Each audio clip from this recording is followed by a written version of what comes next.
Sore guys, udah pada anteng di depan televisi kan? Hari ini kita bakal ngajakin kalian bersepeda di kaki Gunung Galunggung, main ke situ sampai pijat. Penasaran? Stay tune terus ya.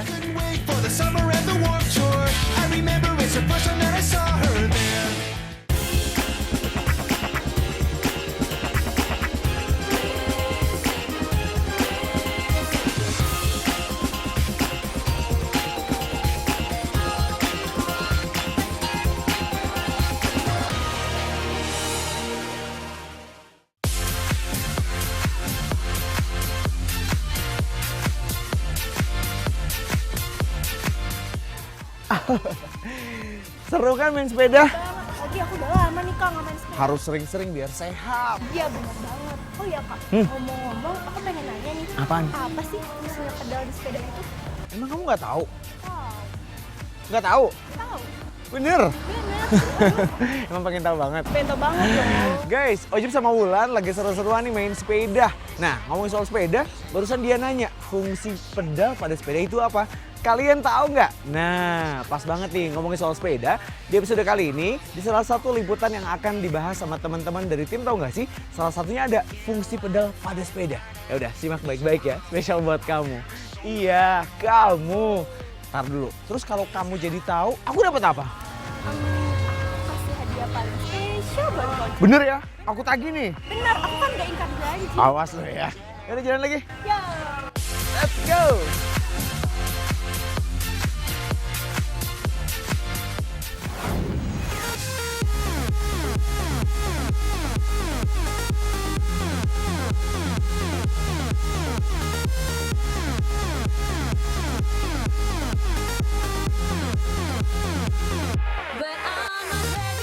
Tahu nggak sih guys, di mana Gunung Galunggung? Yaps, di Kabupaten Tasikmalaya, Jawa Barat. Gunung Galunggung merupakan salah satu gunung berapi di Indonesia guys. Tingginya sekitar 2000 meter di atas permukaan laut. Untuk ke puncak Gunung Galunggung, kalian gak usah bersusah payah untuk mendakinya. Udah tersedia anak tangga tuh. Jumlahnya kurang lebih 620 untuk sampai ke puncak. Lumayan nanjak sih guys, tapi sebanding kok dengan pemandangan di puncak yang luar biasa indah.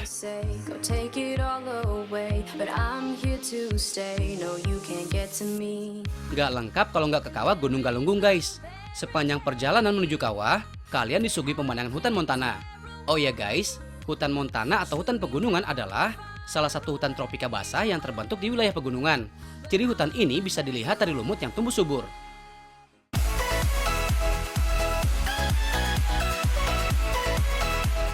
Udah dulu bahas Gunung Galunggungnya ya guys. Kita sepedaan yuk. Ada komunitas sepeda downhill dari Majalaya, Bandung nih.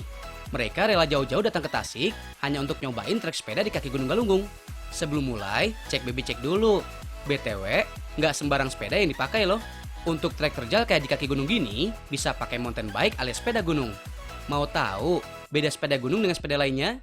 Bisa dilihat dari suspensi, ban dengan kembangan besar, dan frame atau rangka sepeda yang kuat. Kita bahas satu persatu deh. Suspensi adalah alat untuk mengurangi efek getaran yang timbul akibat benturan sepeda dengan jalanan tidak rata. Ada suspensi bagian depan yang berguna untuk memudahkan pesepeda mengemudikan sepeda. Kalau suspensi belakang bisa meminimalisir benturan yang terjadi antara roda dengan tanah. Nah, gimana dengan pedal? Ada yang tahu nggak sih apa fungsinya? Sepedanya bagus, hijau semua. Mas, yang punya sepedanya bukan? Iya. Wih, keren. Sini mas, ngobrol dulu mas, geser. Suka warna hijau? Kebetulan ada yang warna hijau. Kebetulan ada warna hijau, tapi sampai tempat minumnya hijau. Enggak, itu kebetulan juga. Oh, berarti. kebetulan juga. Mas, suka main sepeda, Iya. suka sepeda. Iya. Tahu nggak sih fungsi pedal pada sepeda apa sih mas? Nggak muter rantainya itu.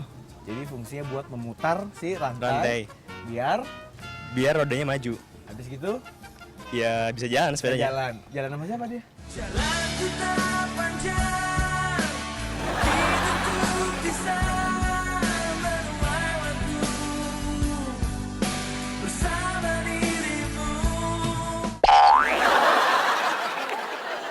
Iya, suka naik sepeda nggak?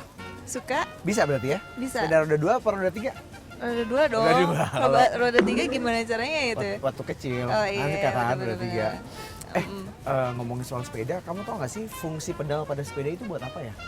Buat nyangkutin kaki di sepeda. Buat nyangkutin kaki. Iya. Kalau nyangkut nggak bisa jalan dong. Enggak maksudnya. Gitu ya? Iya. Oh, nggak yakin kali. sih. Iya, ya yakin deh, yakin. Yakinkan cintamu kepadaku agar aku bisa memiliki setulus hatiku cintai dirimu. Yakin ya? Yakin. Yakin. Mau aku yakinkan lagi. Boleh. Hah? Oh gitu, gimana yakininnya? Kamu manis banget deh. Makasih ya.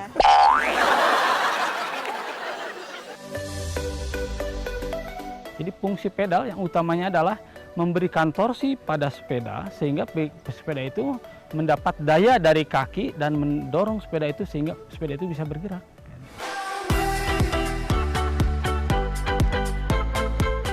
Jelas banget ya guys, balik lagi ke sepeda gunung. Jenisnya banyak tuh, mulai dari downhill, cross country, trail, enduro, freeride, dan dirt jump. Sepeda downhill dibuat khusus untuk menuruni lereng bukit atau gunung dengan kecepatan tinggi. Biasanya rangka sepeda lebih berat dibanding sepeda lainnya. Ada freeride, mirip sepeda downhill tuh. Hanya saja frame-nya lebih ringan, biar gampang bermanuver dan melakukan teknik-teknik ekstrim lainnya tuh. Untuk melewati trek yang penuh gundukan tanah, menaiki atau menuruni bukit dengan kecepatan tinggi, dan melakukan teknik drop atau jump, kalian bisa pakai atau enduro ini nih. Frame atau rangka sepeda dibuat lebih berat agar mampu menahan benturan yang lebih besar. Rangka dan stang sepeda dibuat lebih panjang untuk membantu meningkatkan stabilitas.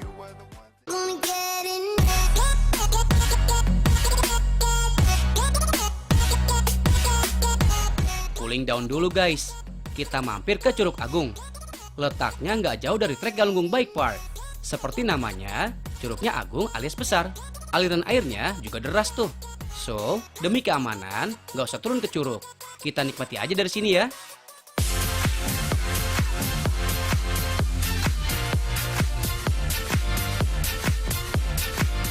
Kalau lagi di Tasikmalaya, kalian wajib ke Situ Gede ya. Salah satu wisata andalan Tasik nih. Letaknya di pusat kota Tasikmalaya. Luas situ lebih dari 40 hektar tuh. Kedalamannya sekitar 6 meter. Di tengah-tengah Situ Gede ada pulau seluas 1 hektar. Di dalamnya terdapat makam tokoh pemuka agama Islam yang bernama Eyang Prabu Dilaya. Situ Gede bukan hanya sebagai penampung air ya. Di dalamnya banyak jenis ikan. Mulai dari ikan gurame, emas, mujair, dan salam. Gak heran deh, banyak yang memancing di sini. Hehehe. Kalau males mancing, boleh kok langsung ke tempat makan di sekitar situ. Tinggal pesen aja tuh. Yang masih penasaran dengan Situ Gede, bisa banget kalau mau keliling pakai perahu. Mau mampir ke pulau di tengah situ juga boleh. Gak jauh dari Situ Gede, ada budidaya ikan koi guys. Tahu nggak sih, ikan koi atau Carassius auratus dijuluki rajanya ikan air tawar. Bagi masyarakat Jepang, ikan ini dianggap membawa keberuntungan tuh. Sekitar abad ke-12, Kaisar Jepang melihat koi miliknya bertingkah laku aneh. Si ikan melompat-lompat seakan ingin keluar dari kolam. Akhirnya Kaisar mengeluarkan dan membawanya keluar dari istana. Nah, setelah itu terjadi gempa besar dan Kaisar selamat karena berada di luar halaman kerajaan. Dari sinilah koi dianggap sebagai ikan pembawa keberuntungan guys. Udah ngebahas ikan koi, kita bahas kolamnya yuk. Ada yang tahu beda tambak dan kolam? Tahu nggak sih Pak bedanya tambak dengan kolam? Kalau tambak kan biasanya ikan-ikan yang jenisnya bukan biasa yang di kolam ya, kayak ikan mas, ikan mujair gitu. Kalau kolam ya itu untuk ikan-ikan yang biasa kita konsumsi lah sehari-hari. Misalnya Kayak ikan mas, ikan nila, mujair kayak gitu. kalau tambak bukan ikan-ikan itu. Ya. Ikan apa sih Pak? Biasanya sih ikan-ikan ya kayak udang, Oh, kayak udang. ikan sapu Ikan itu. sapu. Kalau tambak sih buat peternakan ya. Kalau kolam? Kalau kolam kayak ikan mas, buat dikonsumsi sehari-hari. Oh gitu. Barusan. Kolam. Kayak lagu ya Pak ya? Bukan lautan, hanya Kolam susu. kain dan jala cukup menghibur. Tiada badai, tiada topan kau temui. Ikan dan udang menghampiri dirimu. Tahu nggak sih apa bedanya tambak dengan kolam? Kalau tambak mah yang ada keramba-kerambanya. Kalau kolam mah nggak ada kerambanya gitu. Bang. Keramba. yang ikannya di dalam-dalam itu kan, di dalam-dalam ini yang disimpan di sungai gitu bukan? Itu tambak. Kalau kolam nggak ada kerambanya gitu. Ya, salah ya? Hah? Enggak, saya nggak bilang salah. Salah kau bila diriku mencintaimu. Jangan tanyakan mengapa, karena aku tak tahu. Tahu nggak sih apa bedanya tambak sama kolam? Penangkaran ikan bukan? Penangkaran ikan. Kalau menurut kamu apa tambak? Pembibitan ikan. Pembibitan ikan. Terus? Kalau nggak bisa aku tambak nih. Oh itu tembak. Kamu ditembak sama dia? Iya, Udah? Kapan? sekitar 11 bulan yang lalu. 11 bulan yang lalu. 11 Januari bertemu menjadi kisah cinta ini. Naluri berkata engkaulah milikku. Aku nggak punya.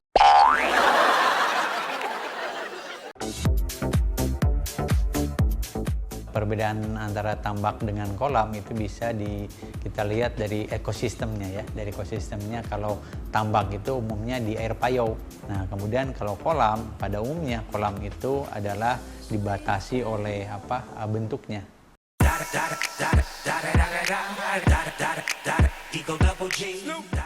Jangan salah lagi ya guys, tambak biasanya banyak ditemukan di muara dan berair payau. Sekarang sih banyak juga tambak di air laut. Kalau kolam biasanya dibatasi oleh bentuknya. Kolam juga memiliki saluran air masuk dan air keluar.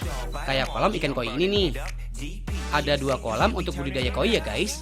Kolam tanah untuk membuat pertumbuhan koi lebih cepat besar. Nah, setelah besar, ikan koi dipindah ke kolam semen. Di sini mereka diberi pakan khusus agar warna ikan koi lebih keluar tuh.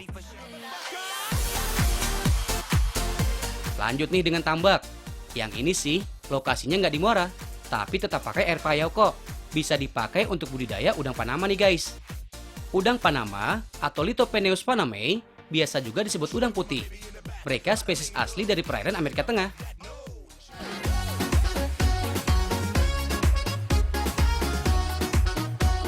Kita ke Pangandaran yuk guys, tepatnya di Pantai Madasari. Paling asik menikmati pantai ini saat sunrise. Mataharinya bakal muncul dari balik batu karang itu tuh. Syahdu berat kan guys? Pantai Madasari masih sepi guys. Jadi laut dan pasirnya juga masih bersih. Semoga ramainya pengunjung gak akan membuat pantai jadi kotor ya guys.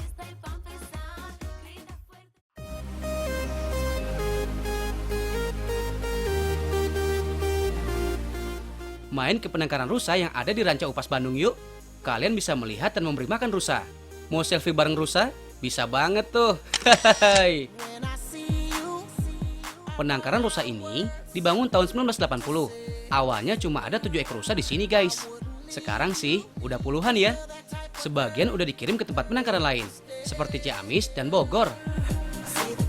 Ngomongin rusa guys, yang ada di penangkaran ini jenisnya rusa Jawa. Rusa Jawa atau rusa timorensis adalah sejenis rusa endemik Pulau Jawa dan Bali. Yang bertanduk kayak gini, rusa jantan ya guys. Kalau rusa betina tidak bertanduk tuh. Rusa jantan biasanya menumbuhkan dan mematahkan tanduk setiap tahunnya. Fungsinya agar tanduk bisa tumbuh lebih besar lagi. Tanduk rusa juga dipakai untuk menarik perhatian rusa betina loh. Kalian gak hanya bisa menikmati penangkaran rusa guys. Ada juga kolam air panas yang dilengkapi dengan wahana permainan air. Ada juga kolam teratai yang kecil gini nih.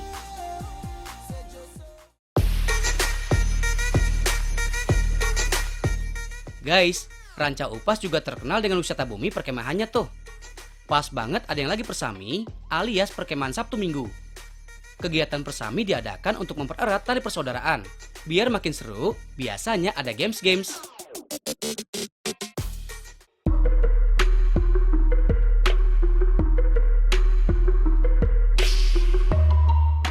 Capek guys, relax bentar bisa keles. Masas dulu pakai cairan lilin. Tenang guys, ini lilin khusus yang aman buat kulit kok. Cairan lilin dilengkapi dengan aroma yang bikin kita makin rileks. Pada telapak kaki, banyak sekali titik refleksi. Titik refleksi merupakan titik pusat urat saraf yang berkaitan erat dengan organ-organ tubuh kita tuh. Jadi, saat dipijat, sirkulasi darah pada bagian tersebut lancar. Otomatis tubuh kita lebih segar dan sehat ya guys. Tadi kita ngomongin urat saraf. Ada yang tahu apa itu urat saraf? Mbak, boleh nanya sebentar nggak? Oh iya. Yuk, siapa namanya? Ajeng. Ajeng, sama kamu siapa namanya? Nada. Nada. Wah, nada cinta. Semakin indah dunia membuka mata hati. Iya. Kalian tahu nggak sih apa itu urat saraf? Urat saraf tuh urat yang menyambung ke otot-otot, bagian otot-otot. Urat yang menyambung ke bagian otot-otot. Iya. Contohnya? Urat saraf, kalau nggak saraf otak aja kayak Saraf gitu. Kalau otak. misalnya di sini kepala kita kena keceklek gitu ya, kasarnya keceklek. Keceklek itu bahasa apa sih? Sundana tuh gitu. Halo, boleh ngobrol sebentar nggak? Enggak. Ayo ngobrol bentar. Tahu nggak sih apa itu urat syaraf? Urat yang ada di syaraf. Urat yang ada di syaraf. Gampang banget ya. Kalau marah kan urat syarafnya naik katanya ya. Pernah lihat dia marah nggak? Pernah. Pernah. Kayak gimana? Uratnya keluar. Uratnya keluar gini.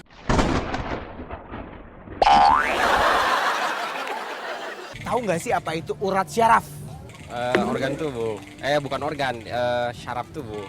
Bagian organ tubuh. Bukan organ. Apa ya? Susah sih ngejelasinnya. Susah ya? Iya. Yang gampang Sama apa perasaan dong? sih. Hah? Sama kayak perasaan. Oh, sama kayak perasaan susah? Iya. Nahan perasaannya lama?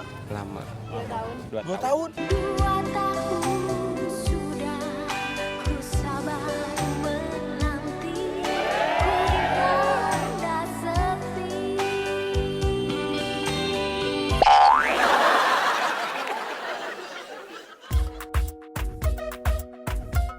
Sebenarnya di kedokteran itu tidak ada yang namanya urat saraf. Saya juga bingung kalau ditanya urat saraf gitu. Mungkin persarafan kali ya, yang ada persyarafan. Jadi kalau persyarafan itu adalah saraf itu kan yang memang mempersarafi atau yang bisa mengatur semua seluruh organ di dalam tubuh kita. Salah satunya adalah persarafan itu gitu. Dalam dunia kedokteran, nggak dikenal istilah urat saraf ya guys. Yang ada persarafan, yaitu saraf yang mengatur seluruh organ pada tubuh. Lanjut yuk ke totok aura guys. Banyak manfaat totok ini nih. Mulai dari memperlancar peredaran darah, sampai mengencangkan kulit wajah. Hasilnya, aura kalian bakal makin oke nih. Siap deh mau ngapain aja. Guys, jangan kemana-mana. Masih ada info seputar kuliner khas Tasik. Setelah yang ini ya.